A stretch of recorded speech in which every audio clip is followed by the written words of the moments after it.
This video is about the book called Everybody Needs a Rock by Byrd Baylor. It's going to be read by me, and my name is Nancy Berardi.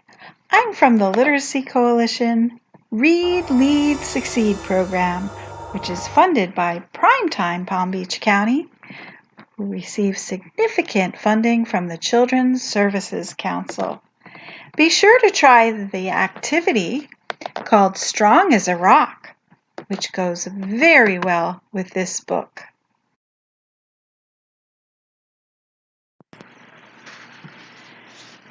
Everybody needs a rock. I'm sorry for kids who don't have a rock for a friend.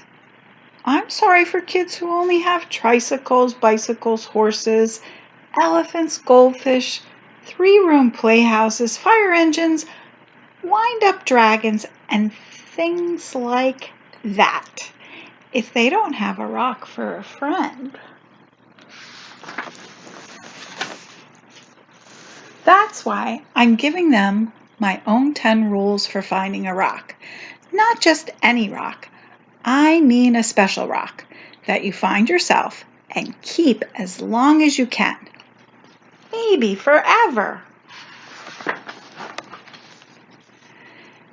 If somebody says, "What's so special about a rock?"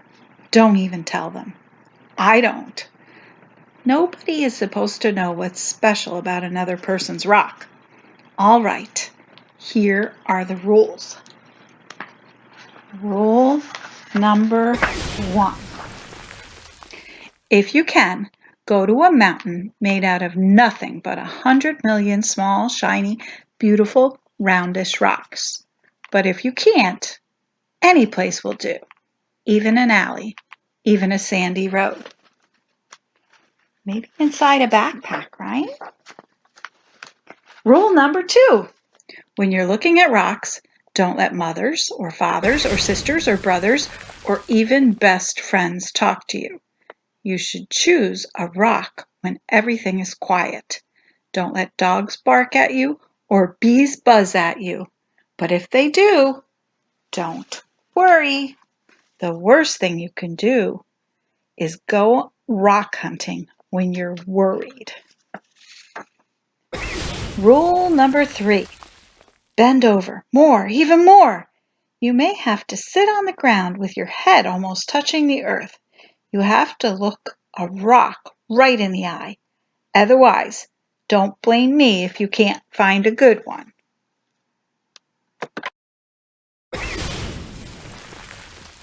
Rule number 4. You ready for rule number 4? Here it comes. All right, don't get a rock that's too big. You'll always be sorry. It won't fit in your hand right, and it won't fit in your pocket. A rock as big as an apple is too big.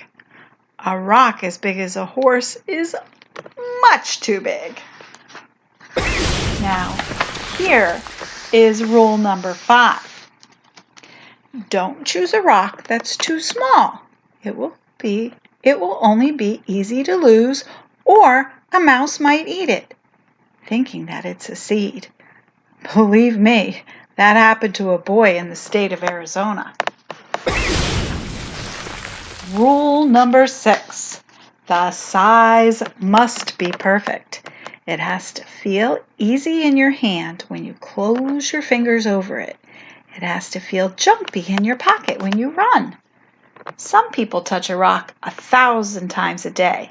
There aren't many things that feel as good as a rock, if the rock is perfect. Rule number 7. Look for the perfect color. That could be a sort of pinkish gray with bits of silvery shine in it. Some rocks that look brown are really other colors, but you only see them when you squint and when the sun is right. Another way to see colors is to dip your rock in a clear mountain stream, if one is passing by. Rule number 8. The shape of the rock is up to you. There is a girl in Alaska who only likes flat rocks. Don't ask me why. I like them lumpy. The thing to remember about shapes is this. Any rock looks good with 100 other rocks around it on a hill. But if your rock is going to be special, it should look good by itself in the bathtub. Rule number 9. Always sniff a rock. Rocks have their own smells. Some kids can tell by sniffing whether a rock came from the middle of the earth or from an ocean or from a mountain where the wind and the sun touched it every day for 1,000,000 years. You'll find out that grown-ups can't tell those things. Too bad for them.